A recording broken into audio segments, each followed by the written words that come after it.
טוב לי תורתך, כל היום משיחתי. מה טוב לי תורתך, כל היום משיחתי. מה טוב לי תורתך, כל היום משיחתי. מה טוב לי תורתך, כל היום משיחתי. מה טוב לי תורתך, כל היום משיחתי. מה טוב לי תורתך, כל היום משיחתי. We're going to start a shiur in a few moments. We're going to let some more people log on. Facebook, the app. Please send me a message. Let me know that you could hear me fine, so we could get started. BeEzrat HaShem in about 1 minute. Sound is good on the Facebook app and the app. Okay, very good. All right, very good. Baruch Hashem. B'Shem Hashem na'aseh v'natzliach, shiur Torah, bruchim habayim. We are back here with our shiur here from Jerusalem, Akdosha, Baruch Hashem. Israel is still at war, even though there's a ceasefire. That's only for delusional people that think that you could actually have a ceasefire with your enemy.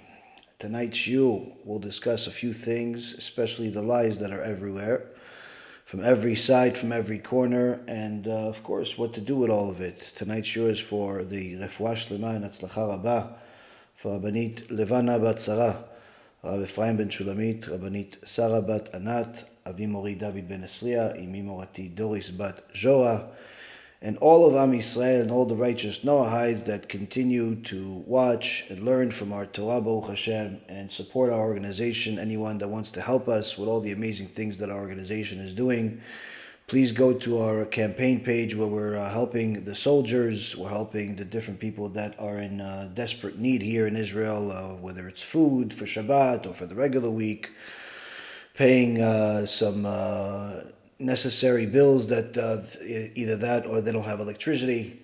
Go to bhchesed.org, bhchesed.org. That's bhchesed.org, or you could just donate on our regular website, beezrathashem.org, or you could donate on the app or on Facebook or even on YouTube. You could donate. And of course, for those of you that want to send a check, you could always send a check. The address is on the website. So with that being said, let's talk. Let's see what's going on in the world right now. We're at war. We're at serious war, and the war is now on hold. One of the dumbest things in the world is to put a war on hold, because in essence what you're doing is you're allowing your enemy to regroup. One of the most powerful things that that you have in war is the pressure. And when you stop the pressure, it's in essence you're restarting the war from scratch. But that's what's happening in the world right now. And of course, there is lots of opinions coming from everywhere, whether it's from the allies or from the enemies.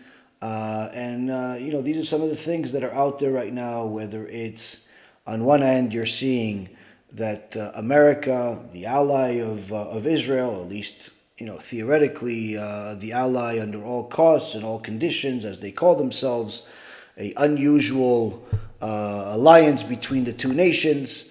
On one end, you're seeing that President Biden came to Israel and showed support, but then shortly thereafter gave them a warning that they have to not bomb as much and not kill as much of the enemy that killed us first. Of course, everybody says, well, why are you killing so many? There was a ceasefire. There should be a ceasefire. Should stop all of it. Well, you do realize that there was a ceasefire on October 6th, and Hamas, Imach Shimon v'Zichram, were the ones that broke the ceasefire to begin with by murdering thousands of Jews, much more than what the media is telling you, and hurting even more thousands, and kidnapping what was told as 240 people, which I told you already from the beginning is a complete lie, because they certainly kidnapped much more than that. Today they found out that there's at least 20 more Jewish people that were kidnapped, which means that the 240 is now 260. That's approximately a 10% increase. But the reality is, when the enemy has 6, 7, or 8 hours of free reign over civilians that cannot even defend themselves, and the enemy breaks through the border with 3,000 terrorists, of which the majority of them survived the attack. The Israeli army did not kill 3,000 of these terrorists. The vast majority of them escaped, and some of them even stayed in Israel, which means that they have 7, 8 hours, 3,000 of them, full of weapons, full of powerful weapons, against people that in most cases did not even own a gun. And they could do whatever they want. So if each one of them took one hostage, you could already see that the number 240 is a joke. Now, even if you don't say, or maybe that's an exaggeration, the reality is that the situation is much worse than what people imagine. Just like the original massacre that took place quickly was realized to be much worse than people thought. It wasn't just shooting people, but rather the kidnapping, the raping, while dismembering their body parts while raping them, putting children in the oven, all types of horrible things that I'm sure some of you have heard already. And I'm just reminding you. The point is that you're seeing that regardless of what comes out in the media, regardless of which media it is, whether it's CNN or it's YouTube or it's the Israeli newscasters that are on the cable here, or it's even the army, or it's the enemy itself, it's all a lie. Everything is a lie. Why? Because you quickly find out that it's all a lie. Everything is a lie. The numbers are a lie. The damage is a lie. The ceasefire is a lie. And you're finding out the truth either from different sources that are actually closer to the actual reality, because they're in the place. You're talking, we're speaking to soldiers, we're speaking to different people that are on the inside, you're speaking to people that were victims, you're speaking to all types of people, and you're seeing that you're surrounded by lies, and there's not much that you can do about it other than simply realize that people that are thinking that they have the facts are living a deluded version of the lie. And then you have the protests all over the world, whether it's on the Israeli side or on the Palestinian side, preaching more lies, both sides in different ways. From the Palestinian side, of course, they're preaching that they're innocent and that they are victims of apartheid and of all types of horror, when in reality, anyone that spent even a little bit of time, just figure, let's say, a day's worth of studying, a day worth of, pretend you're a scholar for a day, read a few books, or even if you read one book about the history of this land, you realize that everything that they're saying, regardless of what it is, without even picking and choosing, is a lie. The amount of Jews that were in Israel, before World War II, was significant. It wasn't that as if there was nobody in Israel. The fact that the people that owned it, whether it was the Arabs that were here or the Turks that were in control or the British, much of the land was sold to Jews well before the war, actually even in the 1800s and in the early 1900s. Hundreds of thousands of Jews came to Israel well before there was ever a war. People make it seem as if the 1948 discovered Israel. And since then, we've been, torturing the Palestinians, when in reality, the population of Palestinians in the land of Israel quintupled since the founding of Israel, whereas the population of Jews in the Middle East drastically dropped outside of Israel because they kicked out nearly 1 million Jews from all of the Arab countries, whether it was Iran, Iraq, Tripoli or Libya, I should say, which had a very big community in Tripoli, where my grandparents are from, and all of the Arab countries that had hundreds of thousands of Jews in each one of them, Morocco, they were all kicked out, and the remaining population in many places went down to zero. So millions of people, most of which have never even met a Palestinian in their life, and quite frankly, none of which actually agree, know, or even comprehend that there is no such thing as a Palestinian people. That's just a modern day invention that was invented about 60 years ago. There wasn't a Palestinian people at the time of the founding of Israel. There certainly wasn't a Palestinian people at the time of the early 1900s. There was Arabs from different countries, from Egypt, from Saudi Arabia, from Jordan, those countries. They didn't call themselves Palestinians. But yet people are preaching, free the Palestinians, free. From who? You can free them from themselves, you can free them from their Hamas control, you can free them from their ideology. That you could free them from. And I've always told people, Palestine is free. It's simply called Israel. And in fact, Palestinians that live in Israel, that are decent human beings, that do not want to kill everybody in sight, live a fantastic life. And they themselves, you could find many videos of Palestinians that live in Israel, talk about their life and admit that they prefer to be under the current government of Jews, and they are able to make much more money here. They're able to live much better lives. They have houses, whereas people that are living under the so-called Palestinian control in Gaza, different parts over there, they're suffering. They're not suffering because of the Jews. And all the people that say, wait, no, but the Jews have control of the water. That's again another complete fabricated lie, because even at best, if Israel shut off all of the water from Gaza, it's only 7% of the water. 7% of the water. That means they still have 93%. But again, the amount of lies that you see out there becomes so common that it's turned into truth. But don't think for a moment that on the Israeli side there is 100% truth.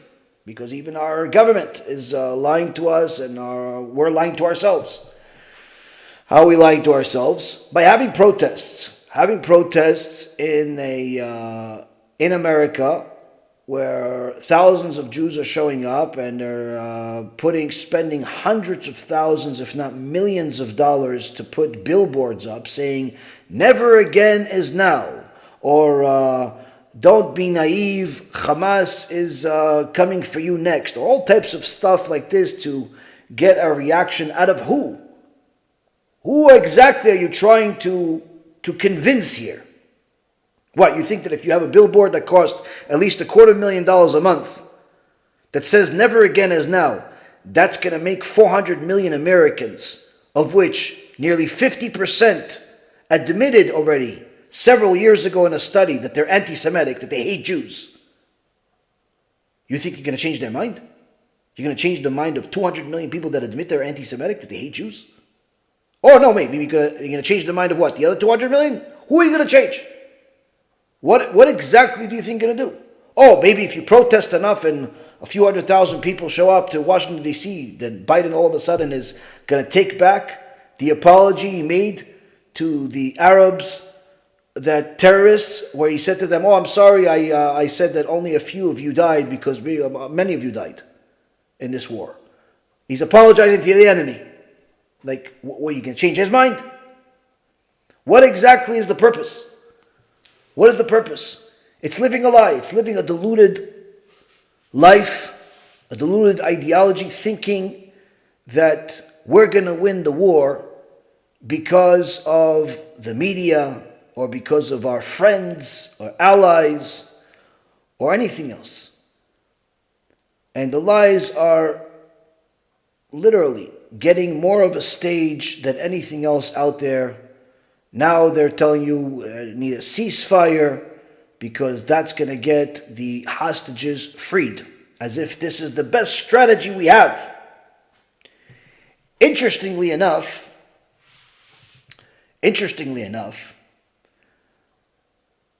all of the hostages that were not Jewish, at least not to my knowledge, but were from Thailand, but live in Israel, all of them were freed. On the spot. Not part of the 50 that were freed. Separate. Why were they all freed? Did the Palestinians suddenly take back the fact that they chopped off the heads of Thailand workers and filmed it and put it on Twitter and Telegram and everywhere they possibly could? Do they take back? Do they regret it? Do they say, Chatanu Avinu Pashanu, we're sorry, we didn't mean to kill Thailand people? Hey, take them back, take the prisoners back? No, very simple. The government of Thailand sent a nice message to the Palestinians and said, listen, either you free all of the prisoners that are from our country, even though they live in Israel, you free all of them, or we're going to kill every single one of the Palestinian Arabs that are in our prisons tomorrow. No negotiations. Either you free them or we kill everybody. That's under our control. And guess what? They listened. All of a sudden, there's no negotiations. There's no ceasefire for 4 days, but maybe 5 days. But if you can make it a week, that would be much better because we could rearm and get a lot more weapons and kill more people. No, none of that. No negotiations. Simple. Free them or we destroy. Very simple. And you would think the Israeli government would learn from this. But no. Why? Because Rabotai Yekarim, the biggest lie in the world is that you think you have control of the leaders, that you think that you can influence the leaders, when the reality is that the Gemara says in Masechet Sotah and multiple other places, in Sanhedrin and in other places, that as soon as someone becomes a leader, regardless of whether he's a leader of Israel or a leader of Iraq, a leader of America or a leader of Spain, a leader of Honolulu, in the government over there that's still dealing with the damage that happened to them in the last year that their own government of America doesn't care about, or it's a leader in some country you never heard of. Every one of those leaders, HaKadosh Baruch Hu has control over them and he plays with them like puppets, simply pulling the strings whenever he needs to do something with them in order to influence the world that he runs. In so many words, Rabotai Karim, if you're trying to influence the leaders, you're influencing the wrong leaders. And that's the biggest lie in the world, that people think that they can influence leaders. People are excited when Elon Musk bought Twitter because now there's going to be free speech. Look, what free speech, only to find out that the number one free speech that's out there in Twitter is anti-Semitic, anti-God, and anti-life. Most of the information that people learn about the tragedies of October 7th and all the massacres and the horror things were publicized and still being publicized on Twitter. The biggest anti-Semites in the world that literally have millions upon millions of followers, literally yearning every one of their words as if it's Torah Misinai. They're getting given free reign on Twitter. So of course, Elon Musk says, no, listen, we accept the left, we accept the right, apparently we accept the terrorists, we accept the innocent victims, we accept everybody. And he got some heat from it, and he was invited to Israel by Bibi Netanyahu, that's hated among many people, including his own friends. And he was invited to come see the tragedy that happened in Israel. Now you would think that Elon Musk, at least theoretically speaking, you would think after he saw the tragedy firsthand or secondhand or whatever they showed him over there, I'm assuming they didn't show him the real film that was shown to some people privately. They showed him the place, they turned the place into a tragedy museum. And you would think that Elon Musk's heart will melt and he'll say, you know what, yes, no more anti-Semites. We have to stop them. No, what is his response? I'm going to rebuild Gaza after this war. That's it. That was his response. He's going to take his billions of dollars and he's going to rebuild Gaza. In so many words, it was better off you never invited him. Why? He's telling you he's going to rebuild enemy, property, land, territory. Maybe he'll even give him some money for weapons. Who knows? Why? Because he thinks he's God. He thinks he's going to run the world. He thinks he can solve all of the world's problems because he invented some very interesting and clever technology in cars and rockets and some other things that certainly are useful and certainly are very profitable.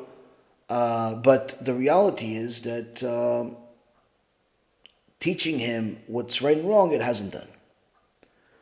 But of course, the followers of the billionaire list most likely will be impressed by Elon's reaction and say, you know what, you're right. After this whole thing is done, we're going to start a campaign and we're going to rebuild Gaza.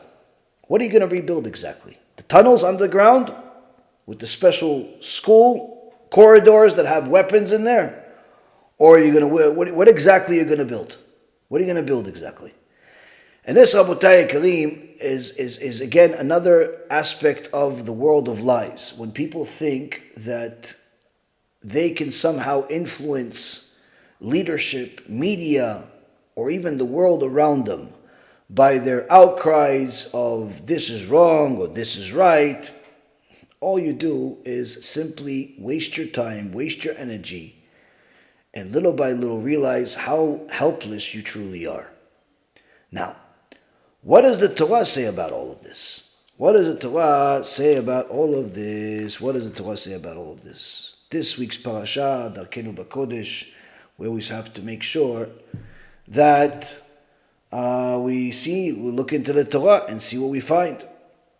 After Yaakov Avinu in last week's parashat Vayetze leaves Lavan's house, he's now going back home. The journey back home is a 2-year journey according to our sages, because he didn't go straight home. He stopped at a few places. By the way, the reason why this is important information from us is to know the times that our sages spent in different places, because that's also how we find out the ages of people and the time frame of certain things. As the sages teach us that one of the ways that we know that the two sons of Yaakov, Shimon and Levi, that go and take revenge against the entire people of Shechem and kill all of them after they rape their sister Dinah and take her hostage, they were only 13 years old. How do we know that? Because we know that Yaakov was 20 years at the house of Lavan and 2 years journey, and he had to wait 7 years before he had his first child, Reuven, because he had to wait until Lavan gave him his daughter Leah. So from there we find out their ages. And the birth, the sages teach us that the labor of the first 3 children of Leah was only 7 months.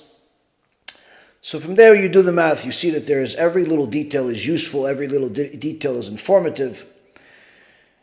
And furthermore, we see that Yaakov now is on his journey, and the first thing that Yaakov is saying here, that he realizes that Esau is still existing, still lives, and could very well be still his enemy. He's the reason why Yaakov left in the first place.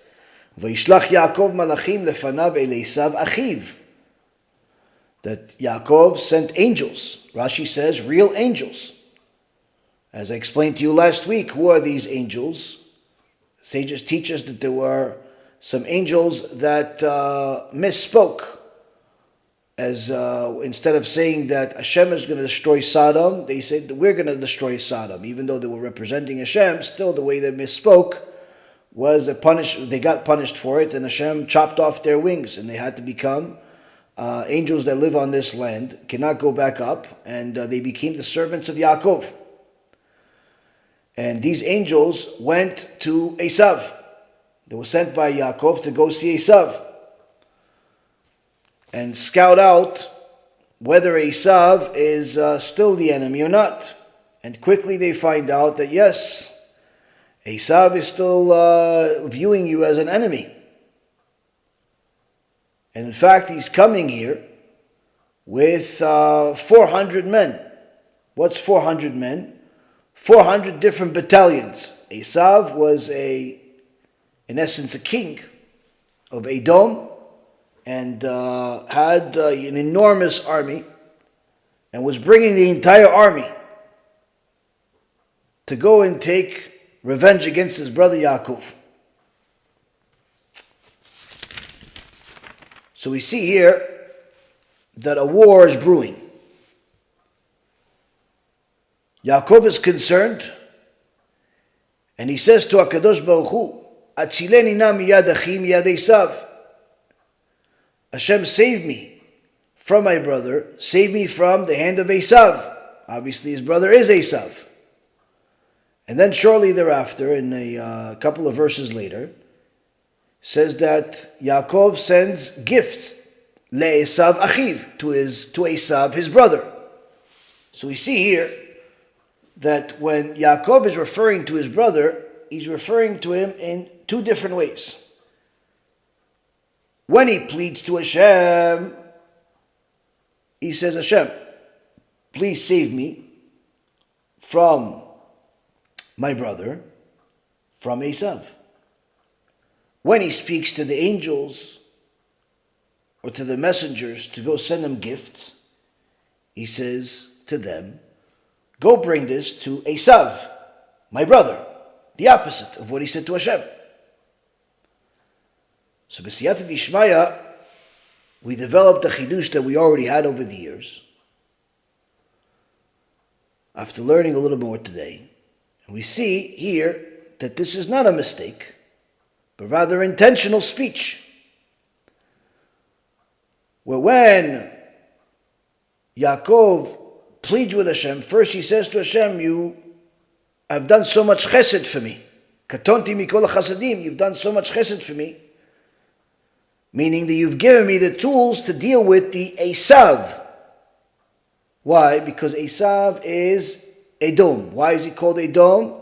Because he is materialistic. He was willing to sell the firstborn rights because he just simply wanted red stew.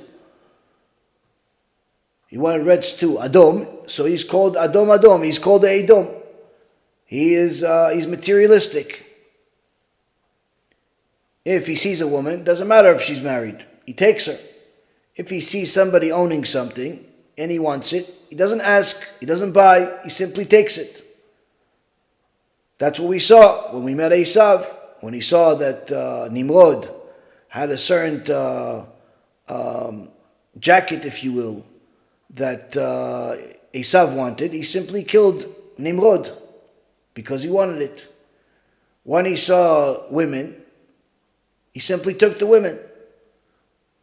When he saw that perhaps these women are not finding favor in the eyes of his parents, so he just married another woman.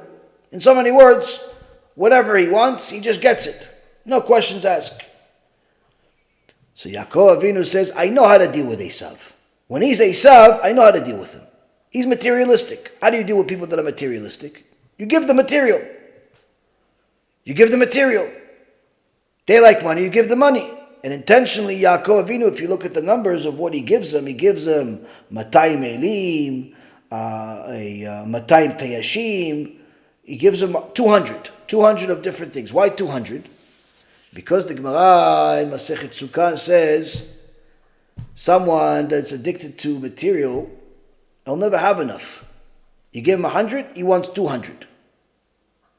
Give him 200, he wants 400. He always wants more.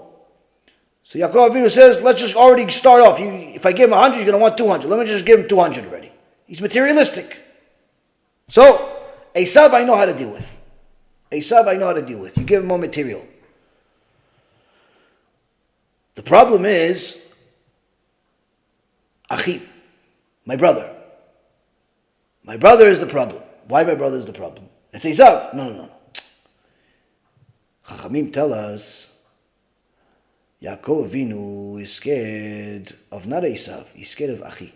Why Achi? He says, after I calmed him down and I pacified him by giving him some money, that's not going to end the war. It's just going to start a new one. Why? Because now the brother comes out. And that's the brother that's an idol worshiper. That's the brother that's a heretic. That's the brother that's acting like my brother but really is my enemy because he's trying to destroy me spiritually. And for that, HaKadosh Baruch Hu, I need your help. For that, I need your help. Why? Because he may tell me all types of things, and he's going to start confusing different people in the family. He's going to start telling people that God is a man, or God needs you, or all types of heretical things that could destroy the entire house. That's the part that even if you are powerful, and you're popular, and you're strong, and you're this and you're that, in reality, the only way you're going to win the battle against heresy, the only way you're going to win the battle against idolatry, the only way you're going to build the battle, you're going to win the battle against things that are against HaKadosh Baruch Hu, is if HaKadosh Baruch Hu helps you because you helped yourself by learning Torah and dedicating it and making sure that you pray enough for your kids to do the same. That's why Yaakov Avinu is coming to HaKadosh Baruch Hu and says, Atzileni na miyad achi miyad Esav. Why? Because even though you gave me the money to be able to pay, you gave me the material to be able to pacify, you be able to, let's say, pacify the enemy by giving them some land, giving them some weapons, giving them some water, giving them some technology. The reality is you're not going to be able to buy their ideology with it. They're still going to stay the enemies, whether they're the enemies ideologically or they're enemies otherwise. And that, Rabotai Karim, is a war that is the more dangerous war. The war against heresy. The war against heresy is the biggest war. Why? Because that heresy is already infiltrated well before October 7th. In fact, what we're seeing in the world today is a result of that war that's been fought against us with barely any defense. This is why people, both religious and non-religious Jews, unfortunately, are wasting their time thinking that we can win this war politically. You cannot win a political war against a people that cares less about politics. When was the last time you saw any of them care about their political stance of one person over another? They don't care. Their number one goal, their number one purpose is always to go against Israel. Everything else they care less about. You can't win a war with politics here. Now,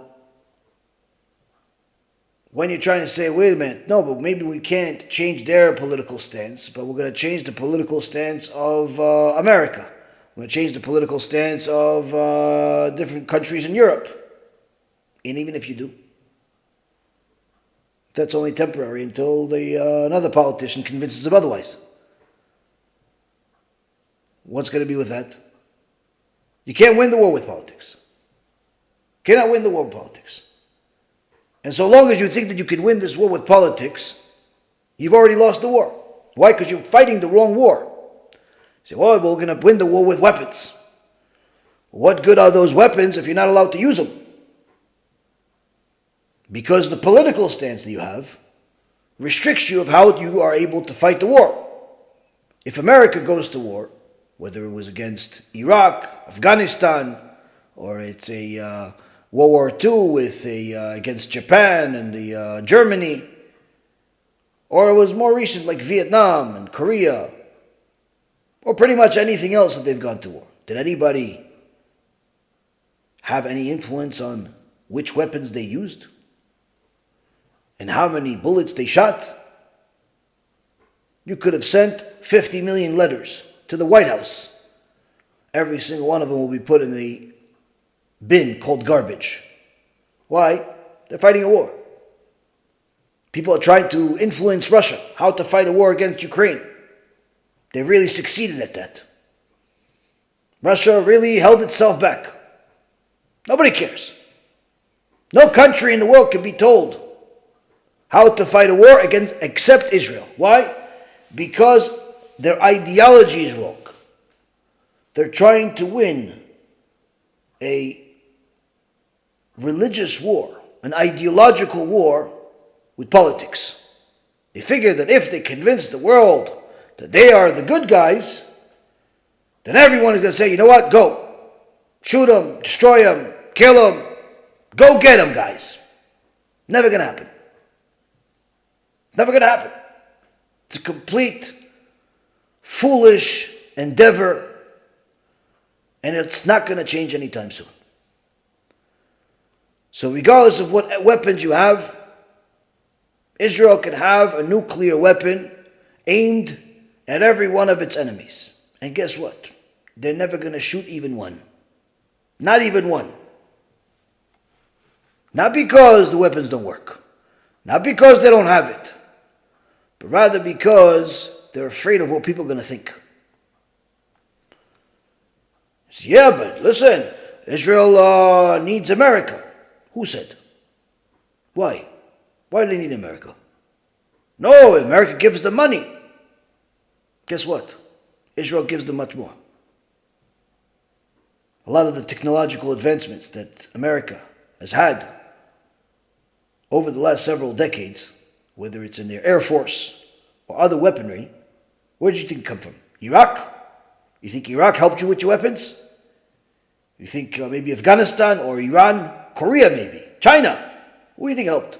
Who developed a lot of this technology? America is getting a bargain for what they're getting. But the reality is, the relationship between the two has nothing to do with money. It's political. It's political. It's a way for America to believe like it's controlling the Middle East, even though the Middle East does whatever it wants, with the exception of Israel. It's the only one that listens. Everybody else does whatever they want. Attack whenever they want. Shoot whenever they want. When the leader of Syria murdered more than 500,000 of his own people just a few years ago, did you see any protests in America? Free the Syrians from themselves. See anybody cry about it? Care about it? No. Why? Because it didn't have any influence on the American politics. This whole notion that people care about Palestine is complete nonsense. Nobody cares about Palestine, including the Arab nations. That's why they won't let them in. That's why Egypt closed the border. That's why none of the Arab countries will accept them. Because it has nothing to do with caring about them. It's all politics. Now people say, yeah, if it's all politics, we should fight against the politics. But you don't understand. These politics are unchangeable. Why are they unchangeable? Because it's the hand of a Kadosh Baruch Hu that's pulling the strings in reality. As the Gemara says in Masechet Sotah, page 49, that at the end of days, the leaders are going to do things against their own people.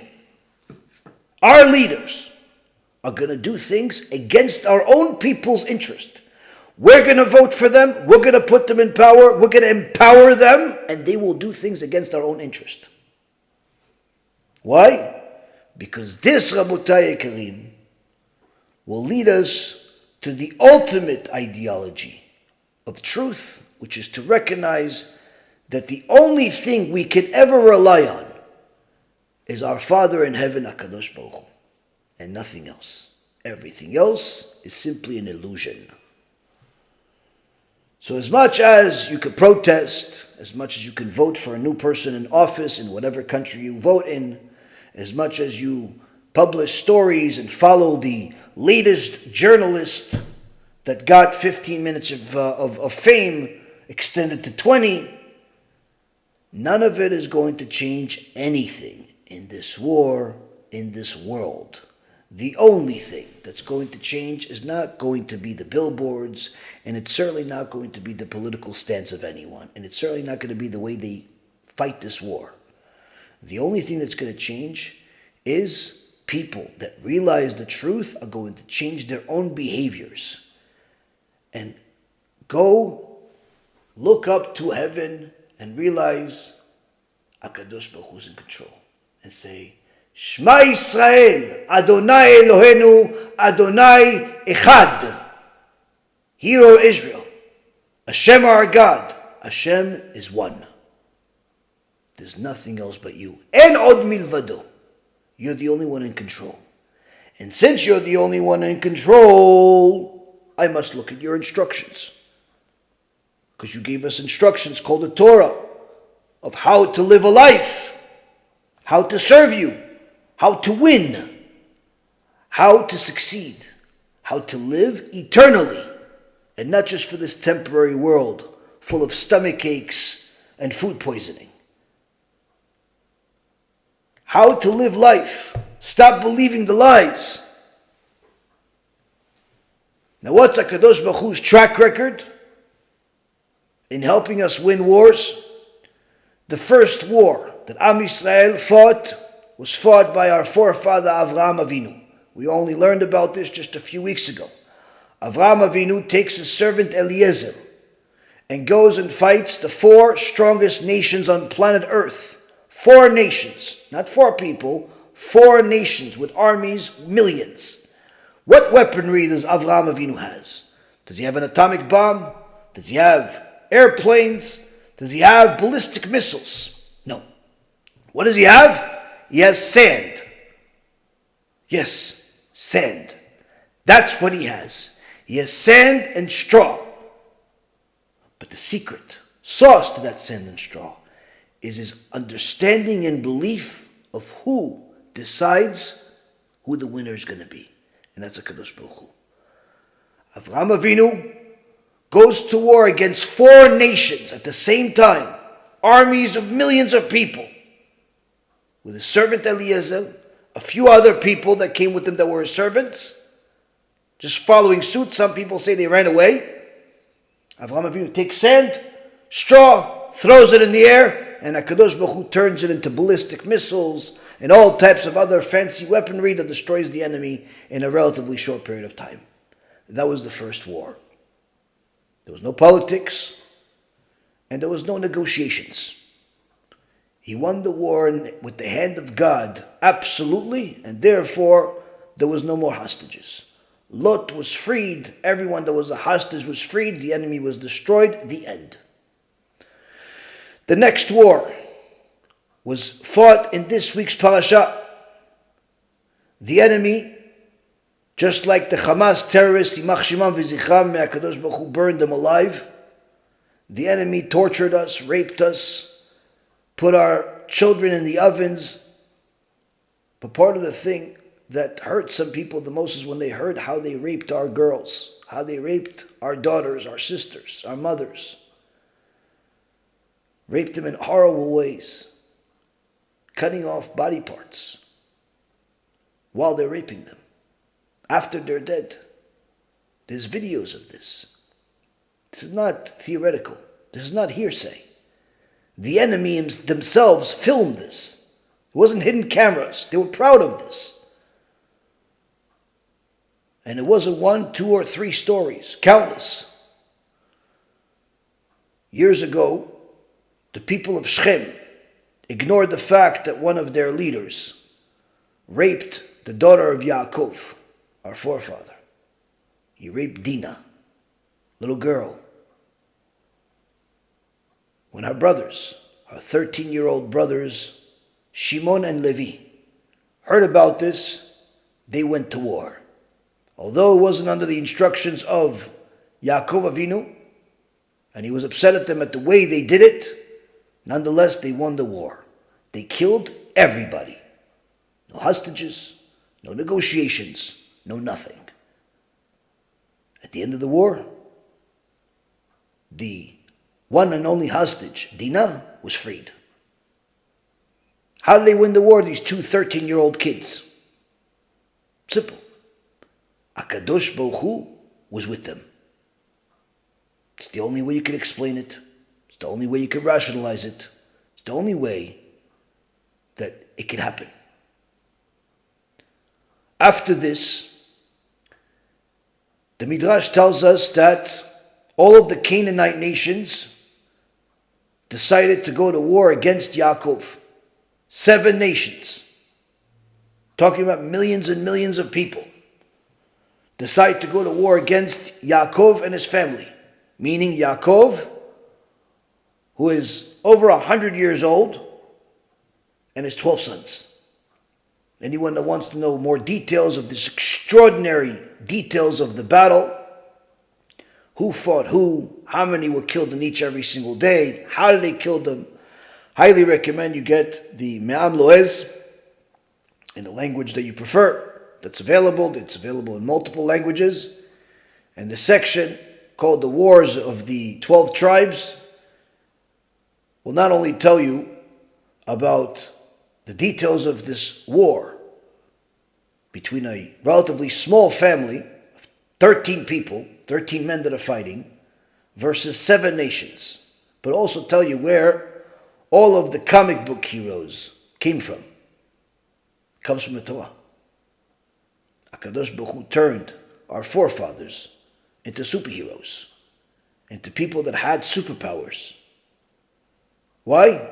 That was what was needed at the time to win that war against 7 nations, against giants, against weapons of mass destruction at that time. How did they win the war? HaKadosh Baruch Hu was with them.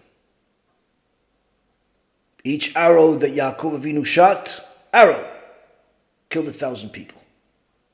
How? HaKadosh Baruch Hu decides whether the arrow will shoot or not, and whether it will hit the target or not. And if it can already hit the target by the hand of God, why can't it hit 1,000 at a time? Who's to stop God? That's why David HaMelech says in the name of HaKadosh Baruch Hu, the God of vengeance has arrived, is here. The God of vengeance has arrived. The God of vengeance is here. And HaKadosh Baruch Hu says that when He punishes, no one can save you. Yaakov Avinu wins battle after battle, war after war, without needing airplanes, allies, or any negotiations. Why? He knows who runs the world, and he serves them accordingly. Time of Moshe Rabbeinu, we left Egypt to the hand of HaKadosh Baruch Hu, destroying Egypt, the biggest, most powerful civilization that ever existed, even until this day. They had complete world domination. The only one that had more domination than them was Babylon, under Nebuchadnezzar. As Daniel, the prophet, told Nebuchadnezzar that he'll be the most powerful king until Mashiach comes. We left Egypt. The world is scared of this powerful nation that used to be slaves just months ago. Amalek, the anti-God, lefty liberals, atheists of the day, don't like it. They use their witchcraft to win battles. And their next battle becomes the ultimate battle against Israel. Now, all of the people of Israel never fought a war. They were slaves for the last couple of 100 years. They didn't come with weapons of mass destruction, airplanes, bombs. They barely have knives. Amalek comes, attacks them. Moshe Rabbeinu tells Yeshua ben Nun to lead this war and only choose righteous people to fight the war. If they're not righteous, they can't fight the war. Why? Because they'll end up getting us killed.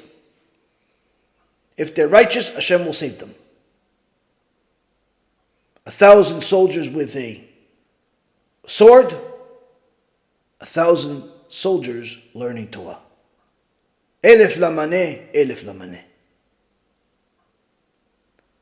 Why? Moshe Rabbeinu knew who decides who's going to win and who's going to lose.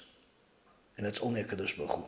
It doesn't matter if you have a weapon of mass destruction or a spoon.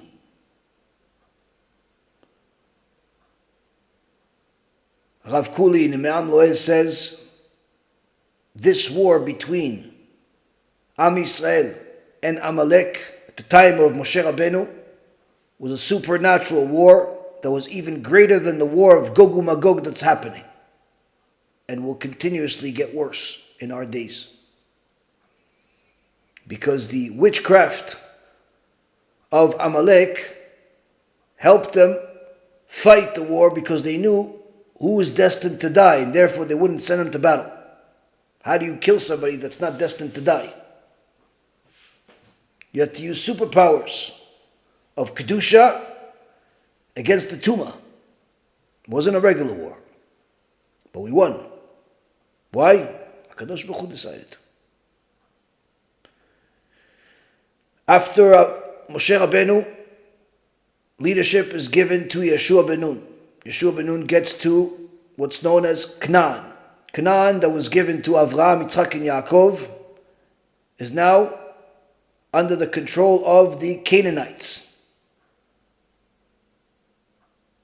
And HaKadosh Baruch Hu tells Yeshua ben Nun, fight them one at a time, not all at once. Fight them one at a time and conquer the land, piece by piece. It's your land. Yeah, but they were here. Doesn't matter. Hashem owns everything.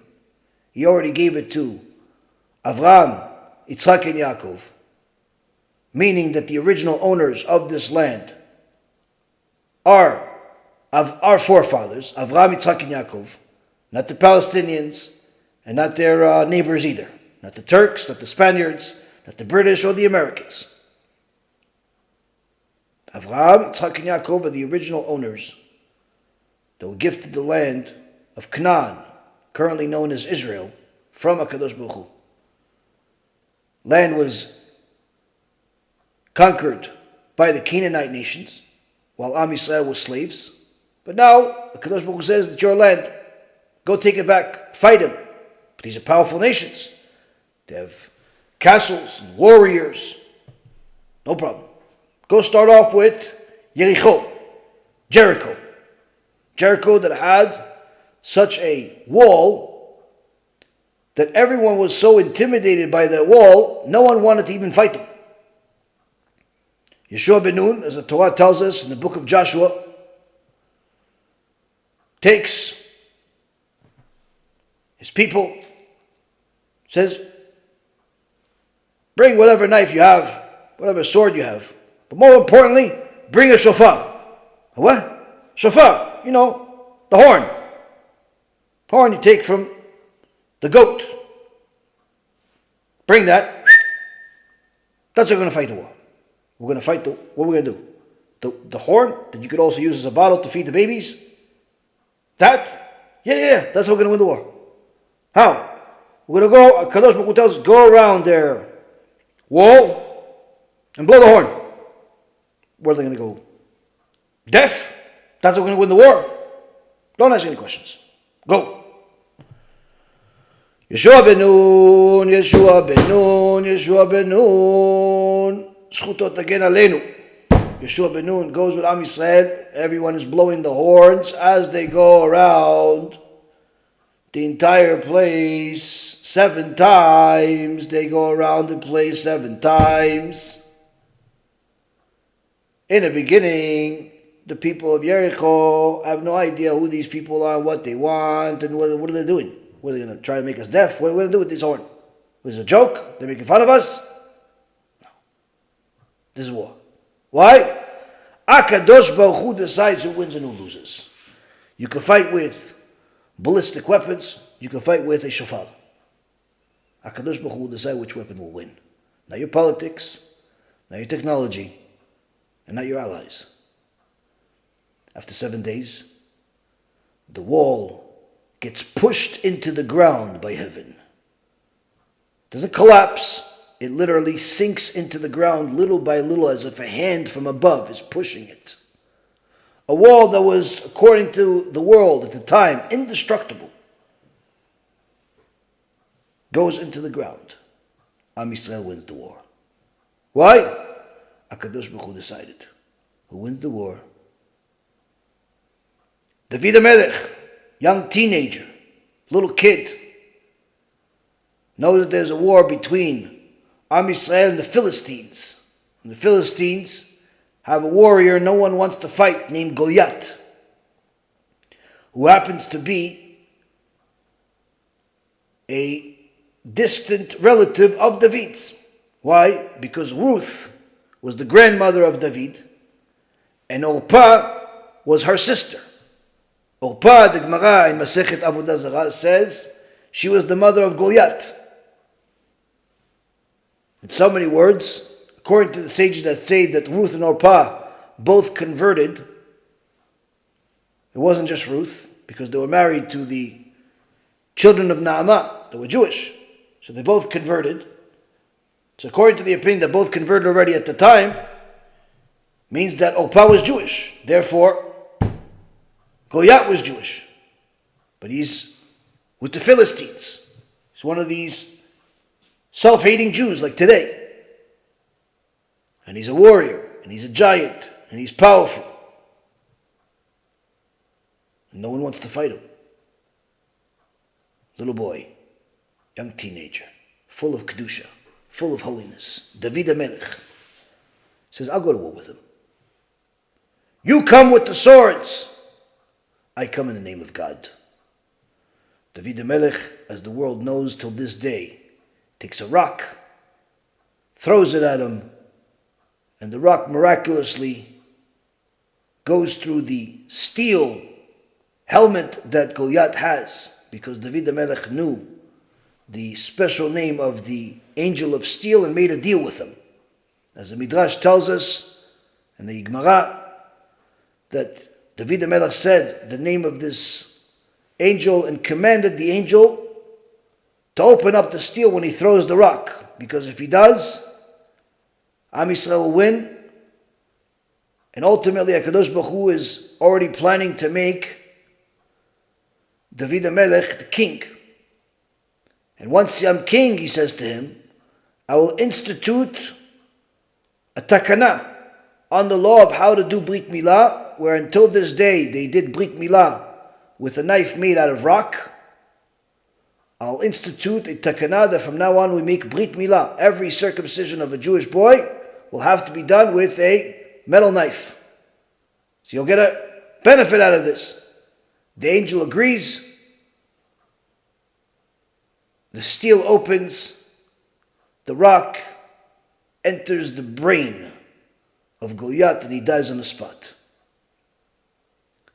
How did we win? The entire nation of Philistines lost because of this. How? HaKadosh Baruch Hu decides who wins the war. No negotiations, no allies, no politics, no special weapons. All you need to serve HaKadosh Baruch Hu. David HaMelech sang to HaKadosh Baruch Hu and cried to him on a daily basis as a little boy, as a shepherd, and continued to do so through his entire life. As he says in Tehillim, while all the other kings are waking up late in the day and wasting their time drinking and enjoying the materialism of the world, I'm always with your Torah, and my hands are full of blood because I help the Jewish women that are not sure if they're pure or not pure for their husbands, and they give me their bdika cloths, and I have to check them to see if she's pure, she's not pure. Never touch the woman, chas v'shalom. The woman's not even there. They just give a bdika cloth to see if this blood is from an injury or the blood is from the womb. Of course, the hands get dirty. Says HaKadosh Baruch Hu, I'm proud of this. Why? Because it's a mitzvah.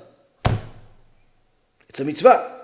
One of the biggest mitzvot you could do is to help a woman be with her husband, to know if she's allowed or not allowed.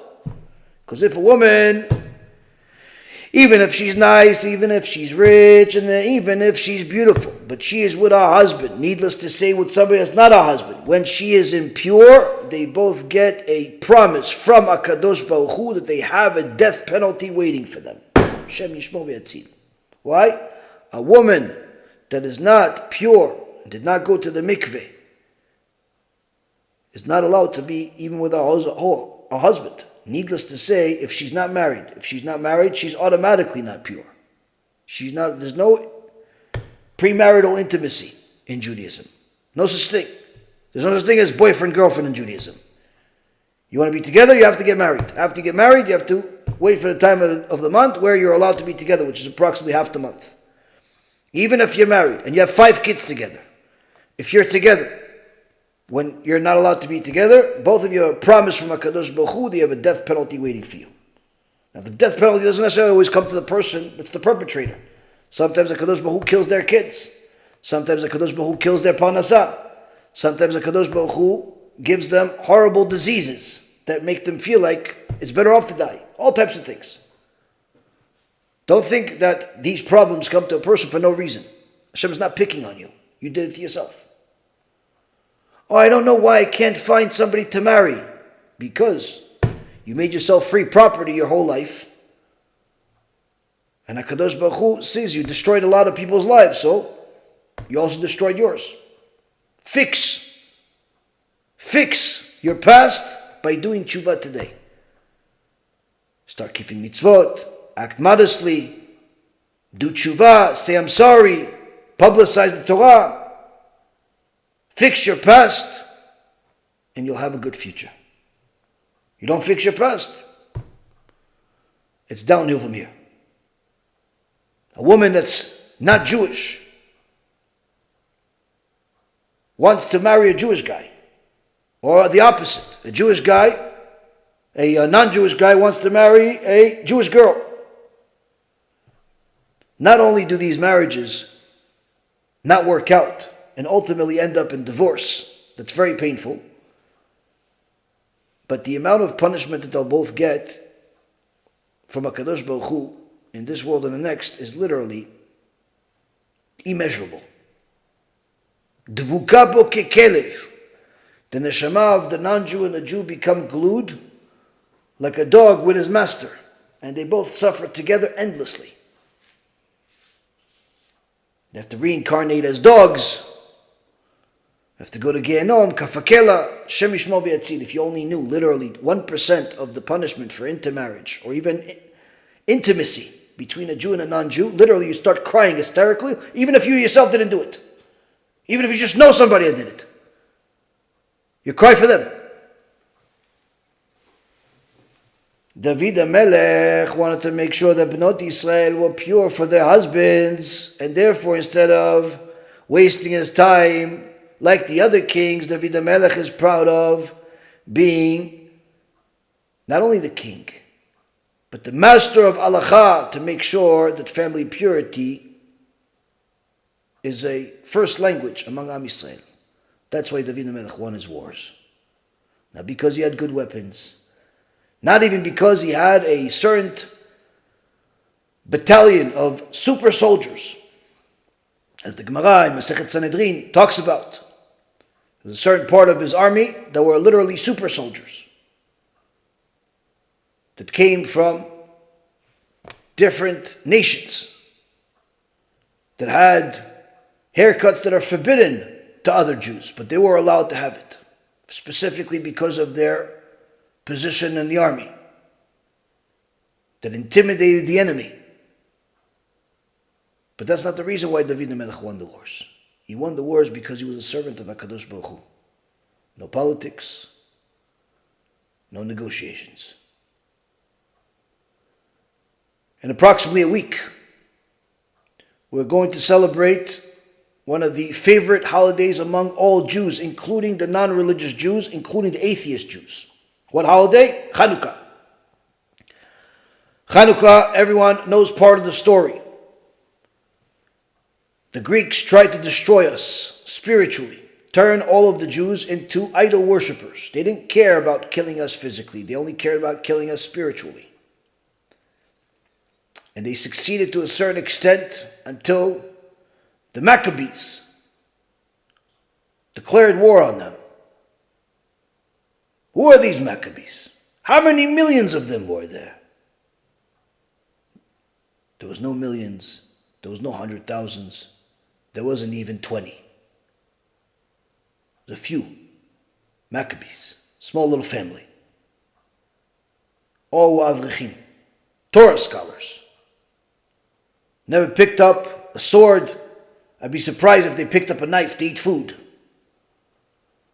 They declared war against the strongest army in the world, much more powerful than what America or China is in the world today.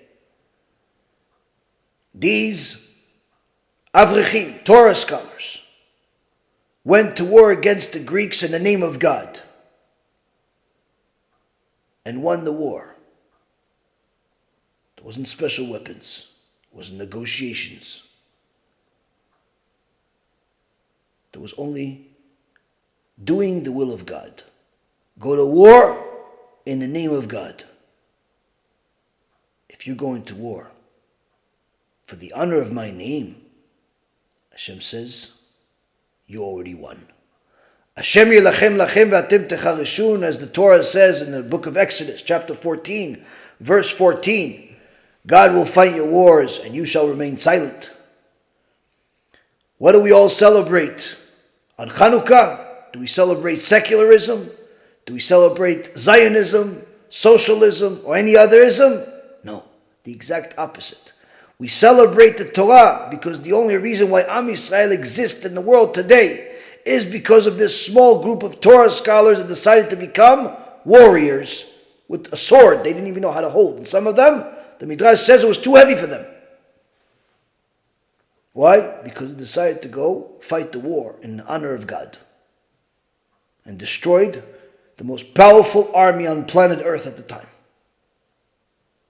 The Greek Empire wasn't the Greek Greece of today where everything is white on a beach.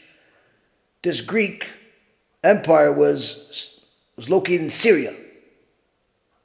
How do we beat them? Simple. HaKadosh Baruch Hu decided who wins the war. The battle against Sisera was won because of a young woman named Yael. Little girl, Jewish tzedikah, took Sisera, chopped off his head. Am Yisrael won the war. Why? Hashem decides who wins the war. The battles of Gideon, the battles of Am Yisrael across all spectrums, throughout all of our history, have only been won because HaKadosh Baruch Hu decided that we're going to win. Not because we had armies, not because we had ballistic missiles. One of the greatest proofs is the fact that we've been in the exile for 2,000 years. Tortured and murdered by every hosting nation that hosted us for a period of time before they decided to murder us. Everyone went to war against us, but without an army, we outlived every one of those nations.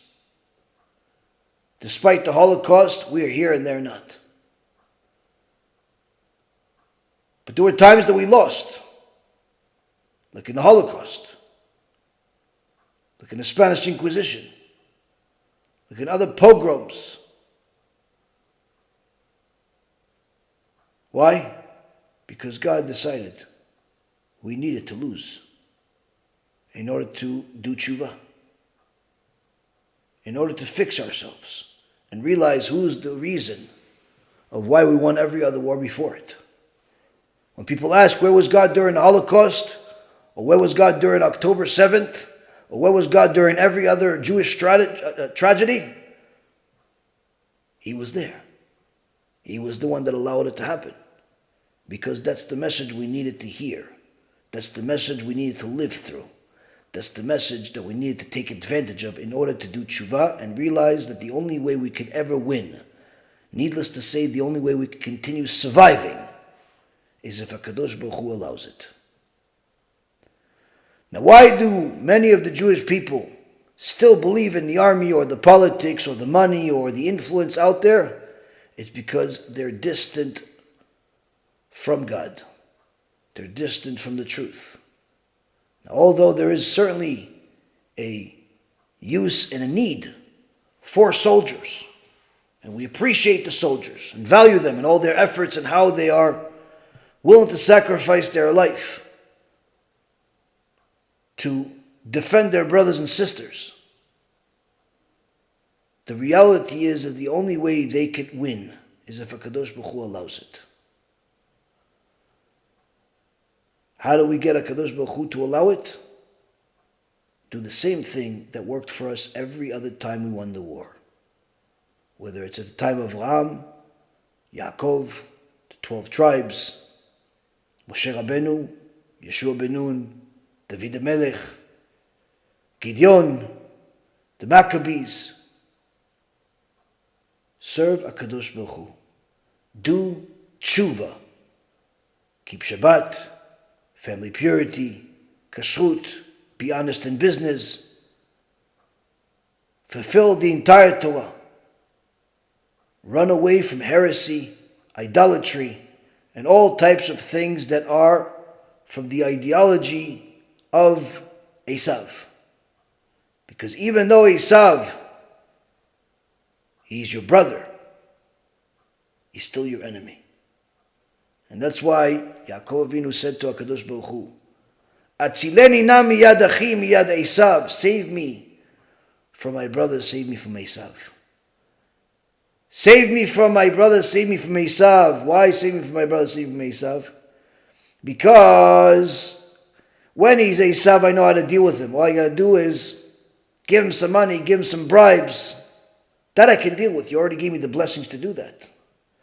But when he pretends to be my brother, and therefore he'll come over whenever he wants, he'll visit whenever he wants, he'll show up at the synagogue whenever he wants, he has an open door policy, even during the coronavirus, where everybody was not even allowed to leave their houses, somehow the government of Israel allowed several airplanes full of Christian missionaries to enter Israel to do their idol worship missionary stuff and influence Am Yisrael to become idol worshippers.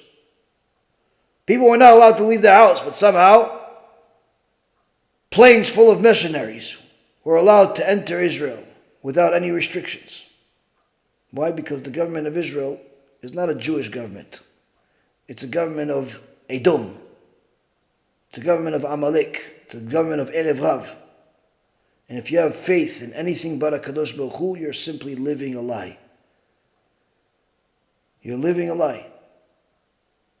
If you want to help the war, you have to help the world of Torah. You have to publicize the Torah. You have to do teshuvah. You have to help other Jews do teshuvah. The more Jews do teshuvah, the more the Torah is publicized, the more the name of HaKadosh Baruch Hu is publicized, that influences Am Yisrael to do teshuvah, the more you are empowering our brothers that are fighting in this war and giving them the ability to win. The only weapon that will win this war is HaKadosh Baruch Hu. Everything else is simply a figment of your imagination. If you're spending more than a minute a day following the news as if you can change it, whether you're following the weather systems and tragic earthquakes in different parts of the world, or the government defaults, or you're following the different weapons, or the threats from different countries, or the political stance of some new politician no one ever heard of, or even the old ones that forgot what they said yesterday, you're simply wasting your time and you're actually betraying. You're betraying your brothers and sisters, the Jewish people. Why?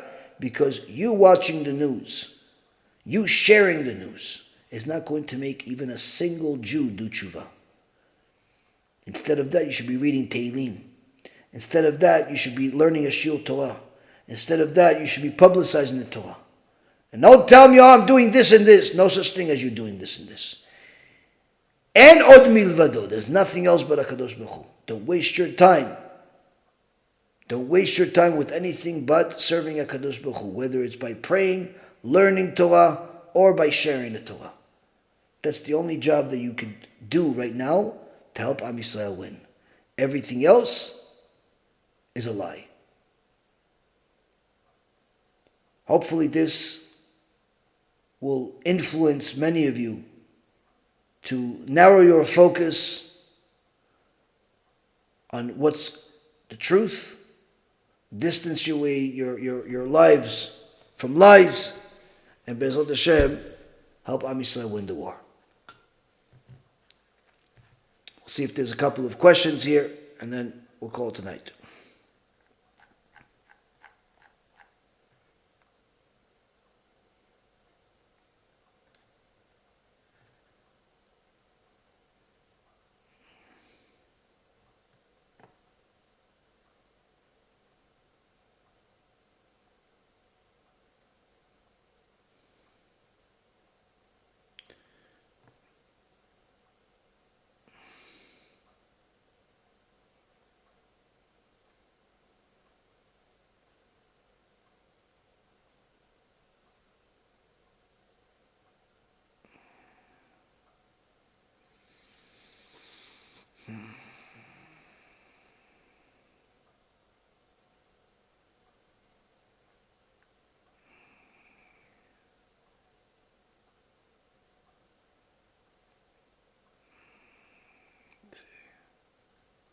Okay. Let's see here.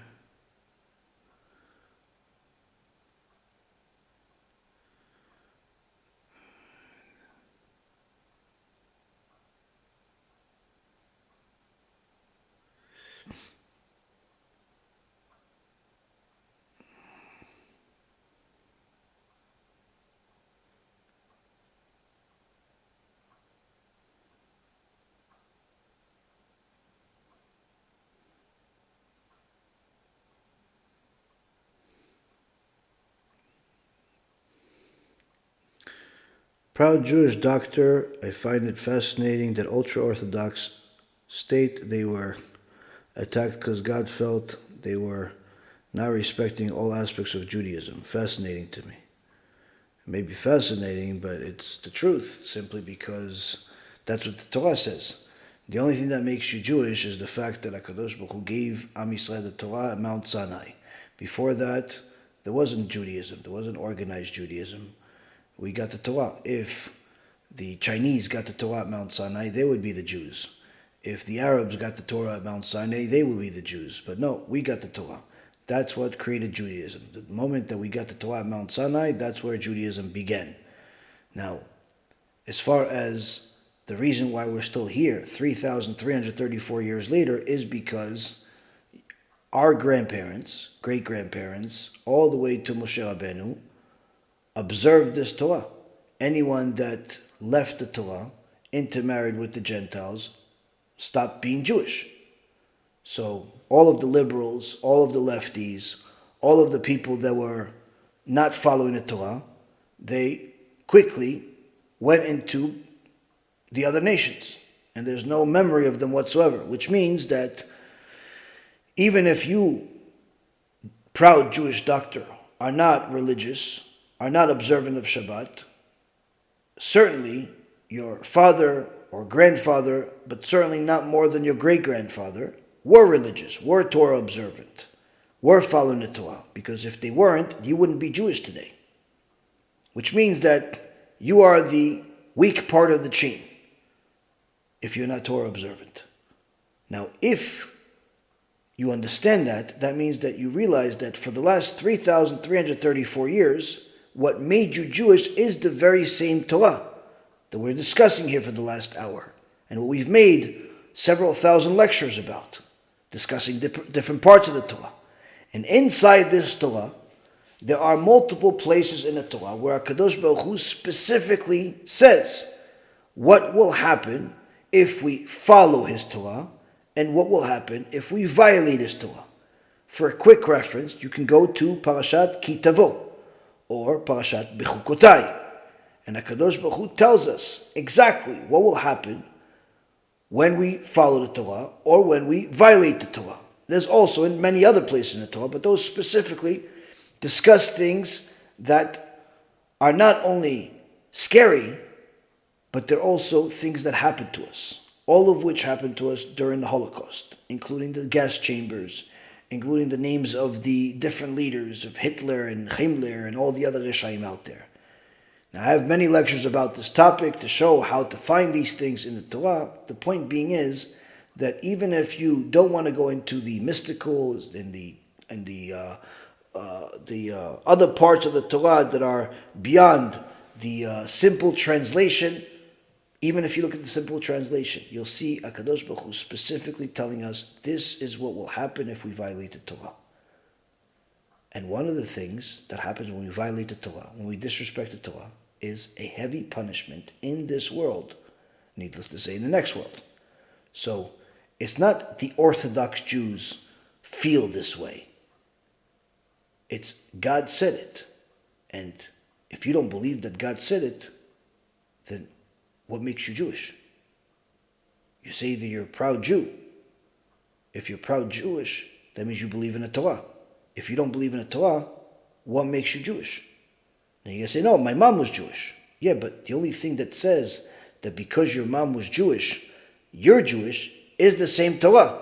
So if you don't believe in the Torah, that means you're not Jewish. Because the only statement on planet Earth that agrees with you being Jewish because your mother is Jewish is the Torah. If you go to the government of England, if you go to the government of Kuwait, you go to the government of any other country in the world, they care less about your mother or your father or your uncle or whoever. In their belief system, this is nonsense. But according to the Torah, your mom being Jewish, that's what makes you Jewish. If you don't believe in the Torah, then what makes you Jewish? Needless to say, proud. What made your grandfather Jewish? What caused him to keep Shabbat? So these are the questions you have to ask yourself right now. Before you call yourself a proud Jew and mock or disrespect the words of the Jewish community that is following the Torah, that is not making statements out of their own, they're not picking it out of a hat. It's statements that are literally written in the Torah that a 5-year-old can understand. If you send your kids to yeshiva at first grade, which is usually around 6 years old, at first grade they'll learn this. So perhaps, before mocking, before thinking that you know more, go check what Torah says, and you'll see very quickly that this is the truth. I have a whole entire series about the times before the Holocaust, written about one of the leaders at the time, Rabbi Elon, that was the Talmid of the Chafetz Chaim. And Rabbi Elon himself got murdered in the Holocaust, Shem Yikom Damo. But he writes everything of what happened before. And you'll see many things that the sages said will happen. All of it happened.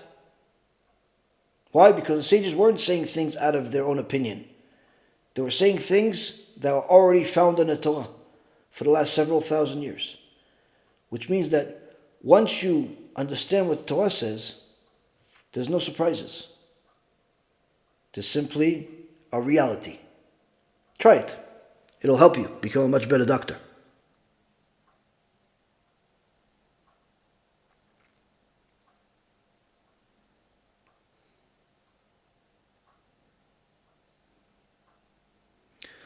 הרב, למה יהודי ארצות הברית לא עולים לארץ? ישראל במיוחד עכשיו לקראת בוא של משיח.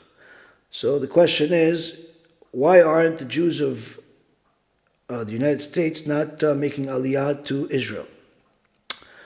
Well, I'd say that this is a statement that if you would have asked this question 2 months ago, I'd give you a different answer. But now that a lot of people are seeing the increased anti-Semitism, there is speculation, you can call it, estimates, theories that over 1 million Jews are planning to make aliyah in the coming year. So that's already a significant number in comparison to how many Jews are around the world. So nearly 15% already expecting to make aliyah. Now, to go and say that all of the Jews around the world are going to make aliyah, you have to understand that it's not necessarily so simple for everybody to replace their life, whether it's their house, their business, the schooling, and especially since the vast majority of Jews around the world, needless to say in America, are not Torah observant. So they don't necessarily think that this is the end of the world or this is a repeat of the World War II. They think it is a tough time, horrible time. But many don't necessarily think that this is the end, and needless to say, many of them don't necessarily view Israel as being a safer place. So that's also another thing. Last but not least, it's very easy to look at somebody that's not doing something and say they're doing the wrong thing. But of course, everyone could look within and realize that if they were in the same shoes as somebody else, they most likely would have the same or even a more difficult struggle. And that's why the Gemara says you can't judge somebody for what they're doing until you're there in their shoes. Until you're in their shoes. So to make aliyah is not necessarily something that's so simple. Needless to say, it's not necessarily something that everybody thinks is necessary right now. Now you're going to say, yeah, but look, during the Holocaust, people that made aliyah, they survived. Yeah, but that's in hindsight. After something happens, it's very easy to say that was the right thing to do. But before the Holocaust happened, many people didn't think the Holocaust could ever happen. So it's important for a person to know that there's a lot of confusion in the world, and the more distant a person is from God, the more confusion they're going to have. The only way you're going to have a clear mind is if you have the Torah as your priority number one in your life. Now, just so you know, since this is the last war as far as this Gog Magog, whenever, of course it's going to get much worse than this, but this is just the beginning. But since this last series of wars, I should say, because Gog Magog is not a single war. Gog Magog is just the name for the last war. There's a series of wars that lead up to it. This time is going to be there's going to be a lot of ups and downs, and but since this is the last part, this is the last hurrah of this world, you don't necessarily need to make aliyah to Israel to survive. Like there's certainly going to be a tzaddikim that are going to stay in the exile that will not only survive but actually thrive in the exile, and Hashem wants them to be in the exile. But other people that they need to make an aliyah. So each person has a different mission in the world. It all depends why you're still in the exile. And needless to say, some people that are in Israel need to get out of Israel because it's not good for them. So it all depends. Some people think that just being in the land of Israel is going to protect them, but that's not necessarily the case. There's going to be people in Israel that also will die in the Gog Magog, as obviously we saw. So it's important for a person to know that the only thing that can help us, can save us, is doing complete tshuva. And BeEzrat HaShem, every one of us gets stronger, does tshuva, eliminates any foreign, ideology that does not belong among Am Yisrael, and BeEzrat HaShem sees the salvation that Kadosh Baruch Hu has waiting for us. Kol tu b'chav v'atzlacha, and BeEzrat HaShem will learn again later this week.